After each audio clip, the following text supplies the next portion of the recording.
Hello guys, a very good morning to all of you. स्वागत है आप सभी का ऑनलाइन स्टडी एकेडमी में। आज डेट है 4 जनवरी 2021 और आज के डेट के जितने भी इंपॉर्टेंट करंट अफेयर्स हैं वो डिस्कस करने वाले हैं हम इस वीडियो में। तो आइए शुरू करते हैं।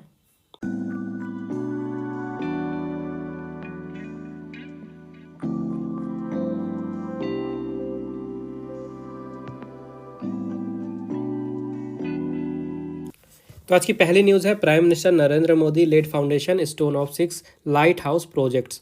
प्रधानमंत्री नरेंद्र मोदी जी ने 6 लाइट हाउस परियोजनाओं का शिलान्यास किया है। तो ये जो फाउंडेशन स्टोन है एक्चुअली में ये भारत के 6 स्टेट की 6 सिटीज़ में रखा गया है।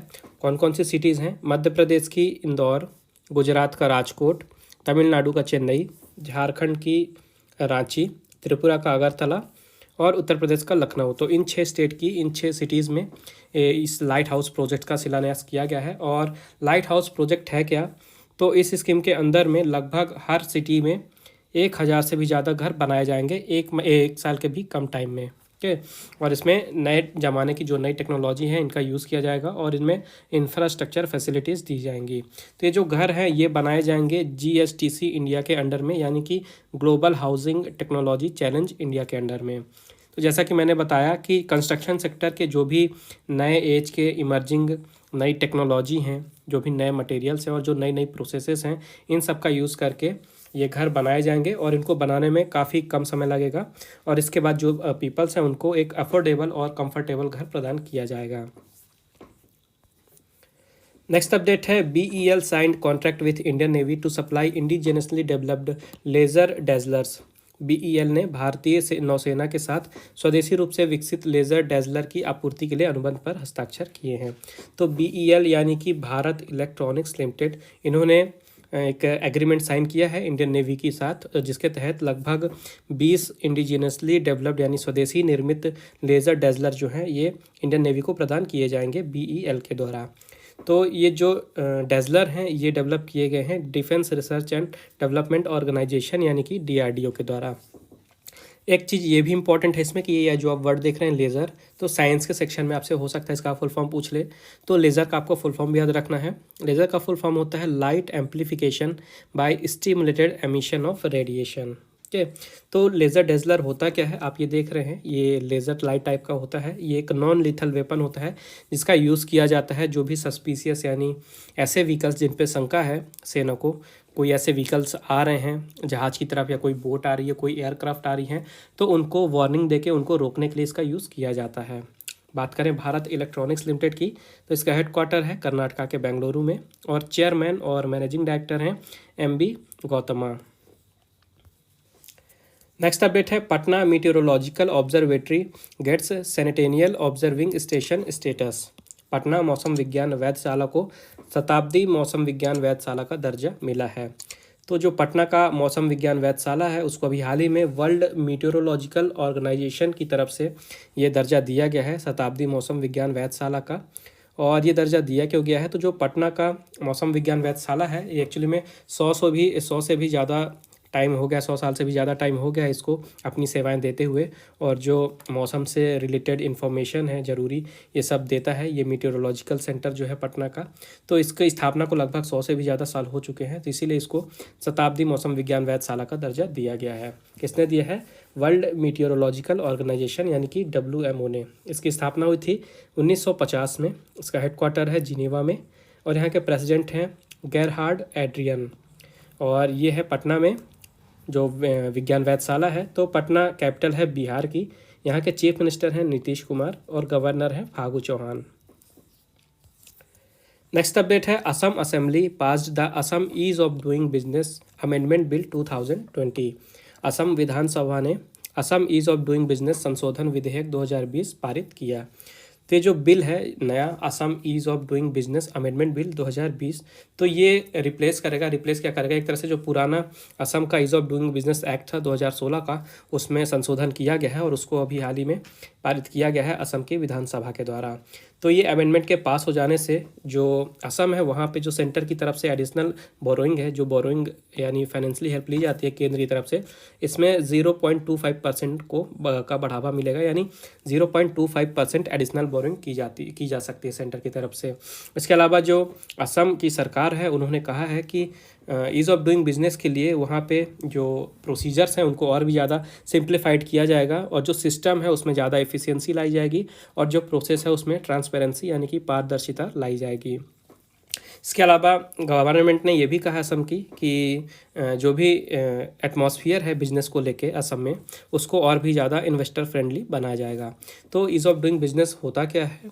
तो ईज़ ऑफ डूइंग बिजनेस किसी भी जगह का ये चीज़ दर्शाता है कि जैसे कोई स्टेट है या कोई प्लेस है तो वहाँ का जो एटमॉस्फियर है, अगर वहाँ पे कोई अपना नया बिजनेस शुरू करना चाहता है तो कितना ज़्यादा फेवरेबल है उसके लिए, उसके बिजनेस के लिए, ये चीज़ दर्शाता है ease of doing business. Next update है, Punjab cabinet approved the Punjab state data policy. Punjab cabinet ने पंजाब राज्य डेटा नीति को मंजूरी दी है।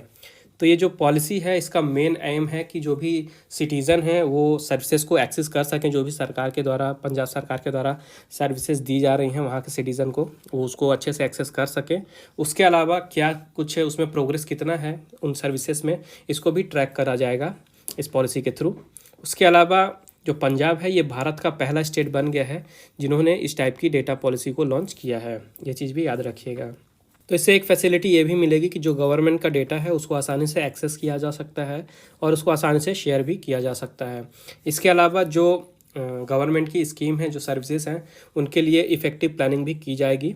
और इस पॉलिसी के जारी हो जाने के बाद जो अलग अलग डिपार्टमेंट हैं पंजाब गवर्नमेंट के, तो आसानी से डेटा को कलेक्ट कर सकते हैं, मैनेज कर सकते हैं और उसको प्रोसेस कर सकते हैं। और इससे फ़ायदा क्या होगा कि जो भी सर्विसेज हैं उनको और भी ज़्यादा आसान बनाया जा सकता है, उनमें ट्रांसपेरेंसी लाई जा सकती है और सिटीजन्स के लिए वो आसानी से अवेलेबल किया जा सकता है ताकि वो जो सर्विसेज हैं आसानी से पंजाब के नागरिकों तक पहुँचाई जा सकें। बात करें पंजाब की तो यहाँ की कैपिटल है चंडीगढ़, चीफ मिनिस्टर हैं अमरिंदर सिंह और गवर्नर हैं VP Singh Badnore. Next update है, DRDO observed 63rd foundation day on 1 January 2021। DRDO ने 1 जनवरी 2021 को 63वां स्थापना दिवस मनाया है।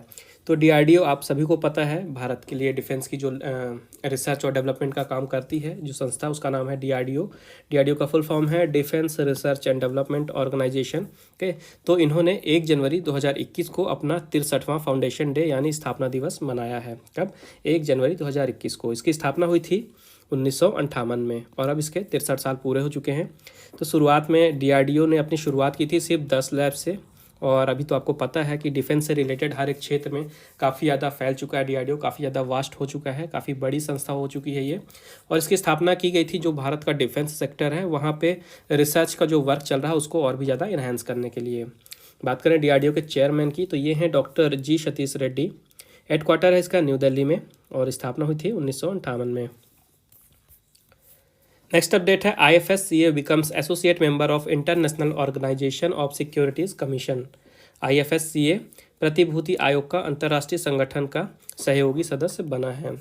तो IFSCA का फुल फॉर्म है the international financial services centre authority और अब ये हाल ही में international organisation of securities commission का एसोसिएट मेंबर यानी कि सहयोगी सदस्य बना है।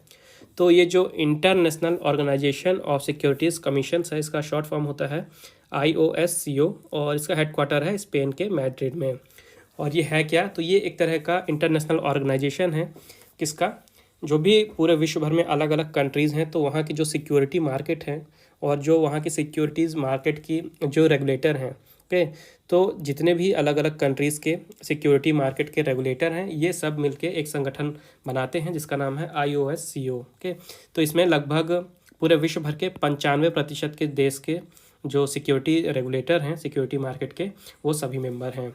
और अब क्योंकि भारत की तरफ से IFSCA इसका मेंबर बन गया है तो भारत के पास भी अब एक प्लेटफॉर्म होगा जहाँ पे वो ग्लोबल लेवल पे जो उनका इन्फॉर्मेशन है और डेटा है उसको एक्सचेंज कर सकता है। इससे एक फ़ायदा ये भी होगा कि जो अलग अलग कंट्रीज़ के जो रेगुलेटर्स हैं सिक्योरिटीज़ रेगुलेटर हैं तो उनके जो भी एक्सपीरियंस हैं और जो उनकी बेस्ट प्रैक्टिसेस हैं ये चीज़ें भी जानने को मिलेंगी भारत के IFSCA को।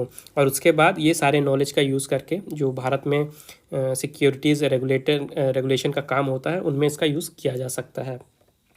बात करें IFSCA की तो इसकी स्थापना की गई थी मिनिस्ट्री ऑफ फाइनेंस के द्वारा अप्रैल 2020 में। ओके, और ये जो है IFSCA ये एक यूनिफाइड अथॉरिटी है जो कि जितने भी तरह की फाइनेंशियल सर्विसेज हैं भारत में उनको रेगुलेट करने का काम करती है। तो इसका हेडक्वार्टर है गांधीनगर गुजरात में और स्थापना कब हुई थी? अप्रैल 2020 में।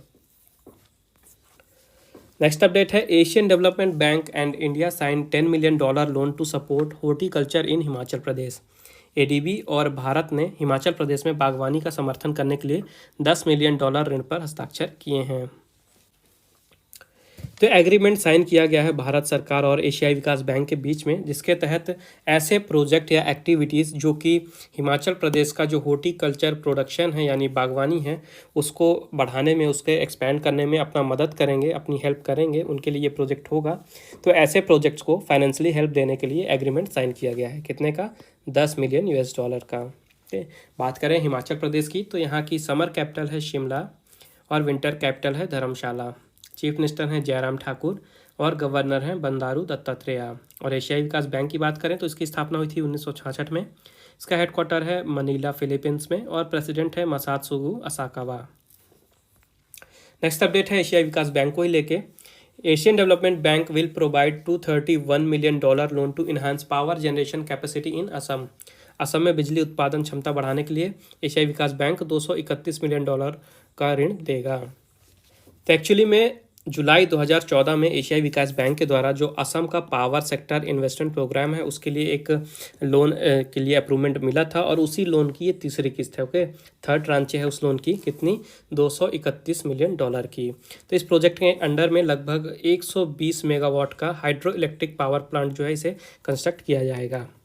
उसके बाद जो ये प्रोग्राम है इसका मेन फोकस होगा जो असम में एनर्जी जनरेट हो रही है, जो भी प्रोसेस है एनर्जी जनरेशन का, उसकी कैपेसिटी को और भी ज़्यादा बढ़ाया जाए और जो उसकी एफिशिएंसी है उसको और भी ज़्यादा इन्हेंस किया जाए। ओके, बात करें असम की तो यहाँ की कैपिटल है दिसपुर। चीफ मिनिस्टर हैं सर्बानंद सोनोवाल और गवर्नर हैं जगदीश मुखी। नेक्स्ट अपडेट है Umesh Sinha has been named as deputy election commissioner. Umesh Sinha ji को उपचुनाव आयुक्त के रूप में नामित किया गया है। तो ये हैं उमेश सिन्हा जी और ये बनेंगे भारत के नए डिप्टी इलेक्शन कमिश्नर यानी कि उपचुनाव आयुक्त। ओके, बात करें भारत के इलेक्शन कमीशन की तो इसकी स्थापना हुई थी 1950 में। इसका हेडक्वार्टर है न्यू दिल्ली में और अभी प्रेजेंट में जो भारत के चीफ इलेक्शन कमिश्नर हैं ये हैं सुनील अरोरा जी। नेक्स्ट अपडेट है Australian government amends national anthem to honour indigenous people. ऑस्ट्रेलियाई सरकार ने स्वदेशी लोगों को सम्मानित करने के लिए राष्ट्रीय गान में संशोधन किया है। तो अभी हाल ही में जो ऑस्ट्रेलिया की गवर्नमेंट है उन्होंने अनाउंस किया है कि जो वहाँ का नेशनल एंथम है उसमें कुछ चेंजेस किए जा रहे हैं वहाँ के स्वदेशी लोगों को सम्मानित करने के लिए। तो जो ऑस्ट्रेलिया का नेशनल एंथम है इसका नाम याद रखिएगा। इसके नेशनल एंथम को कहा जाता है एडवांस ऑस्ट्रेलिया फेयर। ओके, एक चीज़ ये याद रखनी है, नेशनल एंथम का नाम है एडवांस ऑस्ट्रेलिया फेयर। और चेंज क्या किया गया है तो यहाँ का नेशनल एंथम है इसकी सेकंड लाइन में था for we are young and free, इसको चेंज किया गया है। इस लाइन को चेंज करके कर दिया गया है for we are one and free. Okay, पहले था for we are young and free और अब है for we are one and free, ये चेंज किया गया है। तो जो यहाँ का नेशनल एंथम था इसको 1878 में लिखा गया था और ये ऑस्ट्रेलिया का ऑफिशियल नेशनल एंथम बना था 1984 में। ये चीज़ भी याद रखनी है। बात करें ऑस्ट्रेलिया की तो यहाँ की कैपिटल है कैनबेरा, प्राइम मिनिस्टर हैं स्कॉट मॉरिसन और करेंसी है ऑस्ट्रेलियन डॉलर। नेक्स्ट अपडेट है China has deployed underwater drones sea wing glider in the Indian ocean. चीन ने हिंद महासागर में underwater drone sea wing glider तैनात किया है। तो सबसे पहले तो आपको इस ड्रोन का नाम याद रखना है, नाम है सी विंग ग्लाइडर। ओके, और ये जो ड्रोन है ये अंडर वाटर ड्रोन है यानी समुद्र के अंदर ये ड्रोन छोड़े गए हैं, तैनात किए गए हैं। कहाँ पे? इंडियन ओशियन में। किसने किया है? चाइना ने। तो इसका काम क्या होगा इन ड्रोन्स का? तो एक चाइना की माने तो ये जो ड्रोन्स हैं इनको तैनात किया गया है नेवल सर्विलियंस के लिए। उसके अलावा चाइना ने यह भी कहा है कि जो ड्रोन है इनसे नेवल सर्विलेंस तो होगा ही, साथ ही साथ रिसर्च और डेवलपमेंट के क्षेत्र में भी इनसे काम लिया जाएगा। और इंडियन ओशियन रीजन के साथ ही साथ चाइना ने जो ये सी विंग ग्लाइडर हैं, ड्रोन हैं, ओके, सी विंग ग्लाइडर हैं, इनको इंडियन ओशियन के साथ ही साथ आर्कटिक ओशन में भी तैनात किया है। उसके अलावा साउथ चाइना सी, ईस्ट चाइना सी और जो भी वेस्टर्न पैसिफिक के एरिया हैं वाटर वाले, वहाँ पे भी ये तैनात किए गए हैं।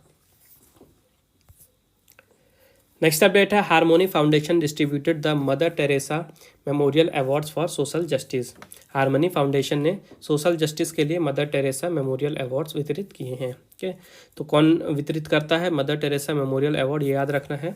Harmony foundation. ओके, बात करें अवार्ड्स की तो इसके लिए थीम रखी गई थी, थीम याद रखनी है, celebrating compassion in times of COVID. Okay, theme याद रखिएगा, celebrating compassions in times of COVID. और 6 अवार्ड्स थे इस साल। तो एक हैं डॉक्टर एंथोनी फॉकी जो कि यूएसए से हैं, दूसरे हैं फादर फैबियो स्टेवेनाजी इटली के, और इंडिया से बात करें तो इंडिया से डॉक्टर प्रदीप कुमार चेन्नई के, आईपीएस संजय पांडे महाराष्ट्र से, और के शैलजा जो कि केरला के हेल्थ मिनिस्टर हैं। ये नाम इम्पॉर्टेंट है क्योंकि ये केरला के हेल्थ मिनिस्टर हैं, ये भी याद रखिएगा। और छठ में है विकास खन्ना यूएसए से। तो भारत से 3 रेसिपिएंट रहे, फिर से देख लीजिए, डॉक्टर प्रदीप कुमार चेन्नई, आईपीएस संजय पांडे महाराष्ट्र, और केरला के हेल्थ मिनिस्टर के शैलजा। नेक्स्ट अपडेट है एक बुक को लेके। Alfredo Covelli authored the book Vahana master class. Alfredo Covelli ने वाहना मास्टर क्लास पुस्तक लिखी है। तो आप ये देख सकते हैं, ये पुस्तक है वाहना मास्टर क्लास, जिसे लिखा है अल्फ्रेडो कोवेली ने। और ये जो अल्फ्रेडो कोवेली हैं ये इटालियन ऑथर हैं, और ये जो बुक है ये यंग ऑडियंस और चिल्ड्रंस के लिए लॉन्च की गई है। इस बुक को पब्लिश किया जाएगा स्कॉलिस्टिक इंडिया के द्वारा। और इस बुक में बताया क्या गया है, इस बुक में जो भगवान गणेश हैं उनके वाहन के बारे में बताया गया है कि जो उन्हें पूरे विश्व भर में, पूरे कॉस्मोस यानी कि ब्रह्मांड में ग्रेट एडवेंचर करने थे, तो उनके लिए अपने लिए एक वाहन की खोज थी, और उसी जर्नी के बारे में इस बुक में नरेशन किया गया है।